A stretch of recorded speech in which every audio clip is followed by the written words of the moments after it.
आयशा, सबसे पहले तो आप हमें ये बताइए कि रमज़ान में अक्सर लोग वज़न कम करने की बजाय बढ़ने की शिकायत कर रहे होते हैं कि हमारा वज़न बड़ा बढ़ गया है। और अब भी हम देख रहे होंगे कि इफ्तार दस्तरखान पर लोग बैठे होंगे और ज़हन में ये चल रहा होगा कि जनाब जो ही सायरन की आवाज़ आएगी मैंने ये चीज़ पहले उठानी है, ये तली हुई जो चीज़ें हैं ना ये सबसे पहले खानी। उज़ैर आप ये सोच रहे हैं क्योंकि इफ्तार होने में चंद मिनट बाकी हैं, तो उज़ैर के दिमाग में चल रहे हैं समोसे पकोड़े, लेकिन उज़ैर ये भी चाहते हैं कि उज़ैर के सामने इस तरह का कोई एहतमाम नहीं है और उज़ैर ये भी चाहते हैं कि उनका वजन भी ना बढ़े। तो ऐसा हो सकता है? चले मेरे पे मिसाल रख के आप बना दें। बिल्कुल हो सकता है, क्यों नहीं हो सकता। असल में यूजुअली होता ये है कि हम लोग रमज़ान में ना चाहते हुए या चाहते हुए रूटीन से ज़्यादा खाना खा रहे होते हैं, जबकि मामला उलट है। हमें रमज़ान में कम खाना खाना चाहिए क्योंकि इसका मकसद ही पूरा नहीं हो रहा, क्योंकि हम लोग फास्टिंग कर रहे होते हैं। फास्टिंग के बाद हम लोग इफ्तार में वो सारी चीज़ें ले लेते हैं जिसके लिए हम लोगों को रुकना चाहिए। हमें अपना जो है वो वज़न भी एक तो कम होता है और उसके अलावा सेहत भी इसके पॉइंट ऑफ व्यू से देखा जाए तो वो चीज़ें नहीं लेनी चाहिए होती।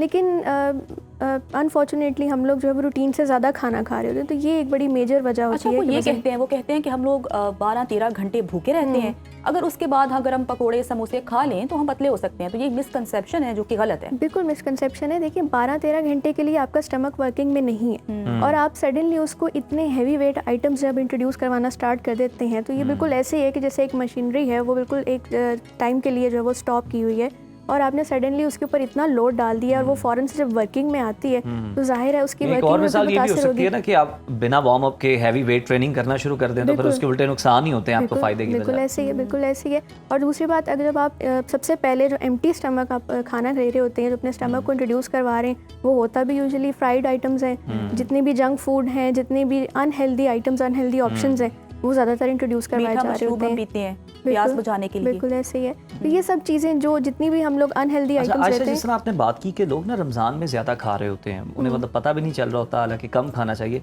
तो ये ज़्यादा खाने में मसला है या गलत खाने में मसला है? जिस तरह से फ्राइड चीज़ें हैं, मीठे की बहुत ज़्यादा कंजम्पशन, जिस तरह जन्नत ने बात की, इसका मसला ज़्यादा है या ज़्यादा खाने का प्रॉब्लम है? देखिए 2-3 फैक्टर्स हैं। नंबर एक तो ये है कि आप बहुत ज़्यादा भी खा रहे होते हैं, क्योंकि ज़ाहिर बात है हर इंसान जो है वो अपने माइंड में यही चीज़ लेकर खा रहा होता है कि मैं पूरे दिन से भूखा हूँ तो मैं बस जो भी खाना है अभी खा लूँ, ख़त्म कर लूँ।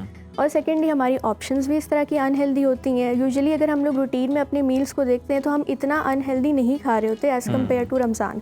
और रमज़ान में हम लोग ज़्यादातर फ्राइड आइटम्स खा रहे होते हैं, तो ये सारे फैक्टर्स भी हैं। और थर्डली एक और चीज़ है कि हम लोग रमज़ान में अपना वर्कआउट और फिजिकल एक्टिविटी बहुत कम कर देते हैं, क्योंकि हमें ये एक मिसकंसेप्शन होता है कि अगर हम ज़्यादा हिलेंगे और ज़्यादा अपने आप को जो है वो इस एक्सरसाइज या वर्कआउट में इन्वॉल्व करेंगे तो हमारी एनर्जी कम हो जाएगी और हमारा रोज़ा सही से नहीं गुजरेगा। तो आयशा एक सवाल यहाँ पे पैदा होता है कि मतलब आप जो रूटीन में 11 महीने जो आप मतलब अगर आप आधा घंटा वॉक कर रहे हैं या घंटा कर रहे हैं, जो भी आप फिजिकल एक्टिविटी कर रहे हैं, वो उतनी ही रखनी चाहिए रमज़ान में या उससे थोड़ी सी कम कर देनी चाहिए? ये भी लोगों का एक बड़ा सवाल होता है। देखिए बिल्कुल ख़त्म करना तो ज़ाहिर है ये तो गलत चीज़ है, लेकिन आपको थोड़ी बहुत एक्टिविटी करनी है, आपने आपको फिजिकली एक्टिव रखना मतलब दुरानियाँ उतना ही रखेंगे, उससे थोड़ा सा कम होना चाहिए रमज़ान कम कर सकते हैं। और इफ्तार के बाद के इफ्तार से पहले बिल्कुल इसकी टाइमिंग्स बहुत मैटर करती हैं। टाइमिंग्स में ये है कि जैसे अगर आप लोग इफ्तार से थोड़ी देर पहले करेंगे, वो एक ऐसा टाइम होता है कि जिस टाइम आपकी एनर्जी जो है वो एट द लोएस्ट होती है। उस टाइम अगर आप किसी किस्म की एक्टिविटी करेंगे, स्ट्रेनस एक्टिविटी करेंगे, स्पेशली कोई बहुत ज़्यादा जो है वो ज़्यादा फिजिकल एक्टिविटी या वर्कआउट एक्सरसाइज वगैरह करेंगे, तो जाहिर है वो आपको फ़ायदा देने के बजाय ज़्यादा नुकसान देगा। तो आप अपनी टाइमिंग्स थोड़ी सी इस तरह से कर लें कि आप इफ्तार के फ़ौरन बाद कर लें, यानी आधा घंटे बाद, 1 घंटे बाद अपना वर्कआउट का टाइम रख लें, या फिर आप सहरी के थोड़ी देर बाद कर सकते हैं। जैसे मॉर्निंग वॉक होती है, आप यूजुअली वो भी की जा सकती है। तो ये सारी एक्टिविटीज़ होती हैं, वो आप कर सकते हैं, लेकिन टाइमिंग्स पे फोकस रख के कर सकते हैं। और वो जो नुक्ता था कि मतलब दुरानियाँ, मतलब जो आपका 11 महीने में है और रमज़ान में, वो सेम होना चाहिए या डिफरेंट होना चाहिए? डिफरेंट भी हो सकता है और सेम भी हो सकता है। इट डिपेंड्स कि आप इजीली किस तरह कर सकते हैं। जैसे हर इंसान का एनर्जी लेवल डिफरेंट होता है, हर इंसान की बॉडी टाइप डिफरेंट होती है। कुछ लोग थोड़ा सा ज़्यादा भी एनर्जी जो है वो वाली जो भी एक्टिविटीज़ है वो कर सकते हैं, लेकिन कुछ लोग जो होते हैं वो ज़्यादा जल्दी थक जाते हैं। करना चाहता है तो वो क्या करे?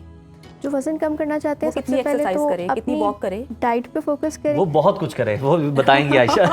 आयशा बताएं, लंबा चार्ट है वो तो एक। सबसे पहले तो वो अपनी डाइट पे फोकस करें, ठीक है। अगर हम स्टार्टिंग फ्रॉम सहरी करते हैं कि किस तरह से अपनी डाइट को प्लान सहरी से शुरू कर लेते हैं हम। सहरी से करते हैं। सहरी में सबसे पहले तो अपनी जो डाइट है उसके अंदर प्रोटीन आइटम्स जो है वो बहुत ज़्यादा ज़रूरी हैं, वो ज़रूर शामिल करें। प्रोटीन में क्या आ जाता है? अंडा, दूध, दही। आपने प्रोटीन का, मुझे लगा आप कहने लगे कि पराठों के बिना तो अधूरी है सहरी, तो लोगों को मिलते जुलते अल्फाज हैं। इस वक्त पकोड़े, समोसे, पराठों के बारे में सोच रहे हैं और फिर कहते हैं लाहौरी खुश खुराक होते हैं आयशा वैसे भी। अच्छा ये बताएं कि अंडा बॉयल करें कि ऑमलेट फ्राई करके? किसी भी फॉर्म में ले सकते हैं, जो भी आपको पसंद है आप किसी भी फॉर्म में ले सकते हैं। आपने बस अंडा कंज्यूम करना है क्योंकि आपको वो प्रोटीन चाहिए। प्रोटीन के अंदर जो है वो, अगर आप प्रोटीन ज़्यादा लेंगे तो उसकी वजह से जो आपके फास्टिंग के दौरान या एक्टिविटी आप ज़्यादा कर रहे होते हैं या कोई भी ऐसा जो आपकी वर्कआउट वगैरह है, उसकी वजह से जो मसल लॉस हो रहा होता है वो रिकवर हो जाता है। तो प्रोटीन आपने ज़रूर लेना है। प्रोटीन किसी भी फॉर्म जल्दी के साथ ही खाएं।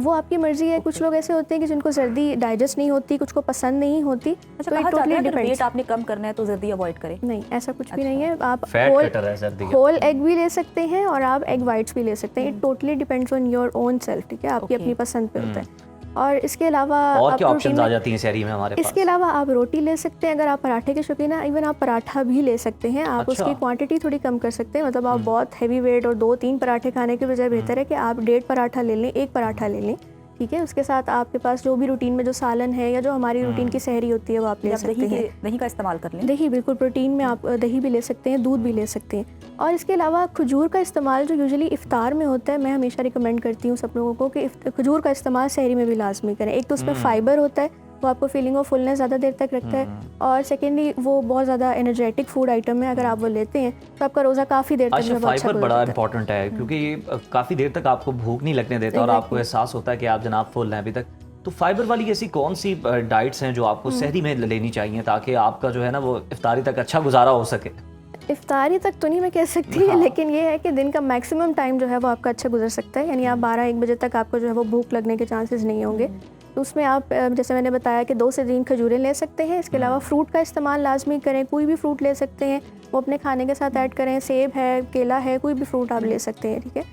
इसके अलावा आप जो वेजिटेबल्स हैं जो सैलड की फॉर्म में यानी रॉ वेजिटेबल्स हैं वो भी ले सकते हैं। 1 बोल आप ले लें, कोई भी वेजिटेबल्स का सैलड ले लें, इसमें खीरा, टमाटर, प्याज अगर कोई वगैरह। वीट नहीं खाना चाहता तो वो जौ का दलिया इस्तेमाल कर सकता है, जौ का या जई का। बिल्कुल कर सकता है, हमें कोई भी आप ऑप्शन ले सकते हैं। उसमें ये है कि आपकी अपनी पसंद पे और आपकी डाइजेस्टिबिलिटी पे डिपेंड करता है। अगर आप डाइजेस्ट नहीं कर पा रहे वीट को तो आप जौ का दलिया ले सकते हैं, जौ की रोटी बना के ले सकते हैं, जो कि वेट लॉस के लिए भी अच्छी है और फाइबर रिच भी बहुत ज़्यादा है वो। अच्छा चलिए अब हम बात कर लेते हैं सहरी और इफ्तारी को तो हमने डिस्कस कर लिया।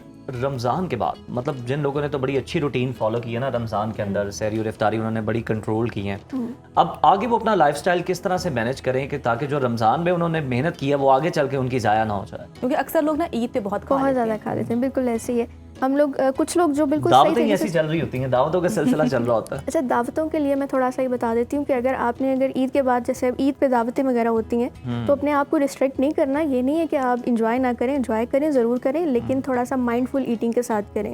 माइंडफुल ईटिंग का मतलब ये है कि आपने जो भी खाना खाना है एक तो उसके पोर्शन साइज़ कंट्रोल रखें, और इसके अलावा जैसे हमारे यहाँ बहुत मुरगन ग़िज़ाएँ वगैरह बनती हैं ईद पे, कबाब हैं, सालन वगैरह इस तरह की चीज़ें होती हैं, तो उसके साथ सैलेड का इस्तेमाल लाजमी करें। और फिज़ी ड्रिंक्स वगैरह के बजाय कोशिश करें कि जूसेस ले लें ताकि आपकी जो वो क्रेविंग्स है वो भी सेटिस्फाइड हो जाएं और इसके अलावा आपको किसी किस्म की जो है वो कमी फील ना कहा हो। जाता है कि आप फ्रेश जूसेस भी ना लें। अब तो मना किया जाता है कि उसमें फ्रुक्टोज बहुत ज़्यादा होता है, वो आपको नुकसान क्या फ्रूट पहुंचाता खा लें, है और उसका वो जूस ना जाके पिएं? शुगर में अगर कन्वर्ट हो हम जाता है फ़ौरन। रिकमेंडेशन की बात करें तो जाहिर है हम फ्रूट को रिकमेंड करते हैं क्योंकि फ्रूट के अंदर फाइबर होता है और जूसेस में वो फाइबर सारा निकल जाता है। जो सही। पल्प की फॉर्म में हम लोग उसे निकाल देते हैं, स्ट्रेन कर देते हैं। तो रिकमेंडेशन तो यही है कि आप फ्रूट लें, होल फ्रूट लें, वो ज़्यादा बेनिफिशियल है। लेकिन अगर आप वैसे अगर हम लोग इस तरह स्टेप वाइज देखें और फिजी ड्रिंक्स और जूसेस को कंपेयर करें तो जूसेस आर द बेस्ट। लेकिन शर्त यह है कि उसके अंदर कोई एडिड शुगर नहीं होनी चाहिए, जस्ट फ्रूट की जो अपनी मिठास है वही होनी चाहिए। इसमें कोई शुगर ना हो, कोई किसी किस्म की जो है वो एडिड शुगर मौजूद ना हो, तो वो आपके लिए बेनिफिशियल है, वो आप ले सकते हैं। और इसके अलावा आप फिज़ी ड्रिंक्स के अलावा अपनी हाइड्रेशन के ऊपर बहुत ज़्यादा तवज्जो दें क्योंकि रमज़ान में हम लोग उस तरह से पानी की कंजम्पशन नहीं कर रहे होते। फिजी ड्रिंक्स की आपने बात की तो ये हम देखते होते हैं इफ्तारी में भी किसी ना किसी तरीके से, कोई डायरेक्ट नहीं ले रहा तो दूध सोडा तो उसने जनाब लाजमी पीना। वो कहते हैं इसके बिना तो तसव्वुर ही नहीं है इफ्तारी का, हमें एनर्जी इससे मिलती है। एग्जैक्टली ऐसी है, लेकिन अगर आपने लेना भी है तो उसमें सिर्फ 1 से आधा गिलास लें, उससे ज़्यादा ना लें। बेहतरीन इफ्तारी तो यही है कि आप 2 खजूरें लें और 1 सादा ग्लास पानी के साथ अपना रोज़ा इफ्तार करें। अच्छा। और उसके बाद फिर आप नमाज का ब्रेक लें। नमाज के ब्रेक के बाद अगर आपने कोई फ्राइड आइटम लेने भी हैं, ज़ाहिर है हमारा कल्चर ऐसा है, अब हम इस चीज़ को अवॉइड तो नहीं कर सकते। तो अगर आपने लेना भी है तो उसके लिए आइडियली ये है कि आप कोई एक फ्राइड आइटम लें, जैसे पकौड़े हैं, समोसे हैं। क्वांटिटी कम तो क्वांटिटी आप कम खाएं लेकिन कम खाएं। बिल्कुल 2 से 3 पकौड़े ले लें, 1 आप समोसा ले सकते हैं, छोटा समोसा है, बड़ा समोसा है तो वो आप 1 ले लें। इस तरह से अपनी क्वांटिटी को बड़ी फोकस अच्छी कर आपने लें। बात की। मुझे ये बताइए कि जिस तरह से आपने सिंपली आप पानी का ग्लास लें और खजूरों के साथ आप इफ्तार करें, उसके बाद कितना आपको वेट करना चाहिए, कितना गैप होना चाहिए कि उसके बाद फिर आप जो है वो बाकायदा कुछ खा सकें, क्योंकि एकदम हैवी खाना तो ऑब्वियसली बोझल हो जाता है बहुत ज़्यादा आपकी तबीयत पर, हेल्थ के लिए भी अच्छा नहीं है, तो वो कितना गैप होना चाहिए? सिर्फ आप नमाज की ब्रेक लें और नमाज के ब्रेक के बाद आप रूटीन में जो आपके पास जितनी भी फूड आइटम्स बने हुए हैं, जैसे अगर फ्रूट चाट है, चना चाट वगैरह इस तरह की चीज़ें बनी होती हैं, तो वो आप एक एक बोल ले सकते हैं उसका एट अ टाइम। एक दिन में कोशिश करें, अगर आप वेट पे भी के लिए कॉन्शियस हैं, वेट लूज़ करना चाहते हैं, तो जस्ट 1 बोल आप फ्रूट चाट ले लें, चना चाट ले लें, उसके साथ कोई 1-2 फ्राइड आइटम्स ले लें। कुछ लोगों ने ना बाउल भी इतना बड़ा रखा होता है। एक अहम सवाल लास्ट में पूछूंगी, चाय कॉफ़ी ले सकते हैं ना? सहरी में या इफ्तारी में कभी भी ले सकते हैं, बिल्कुल ले सकते हैं, लेकिन एम्प्टी स्टमक नहीं होना चाहिए। जैसे कुछ लोगों को आदत होती है कि रोज़ा इफ्तार करते साथ ही उनको कुछ खा पी के आप चाय या कॉफ़ी जो है वो उसको कंज्यूम कंज्यूम कर सकते हैं। बहुत शुक्रिया आयशा आपका।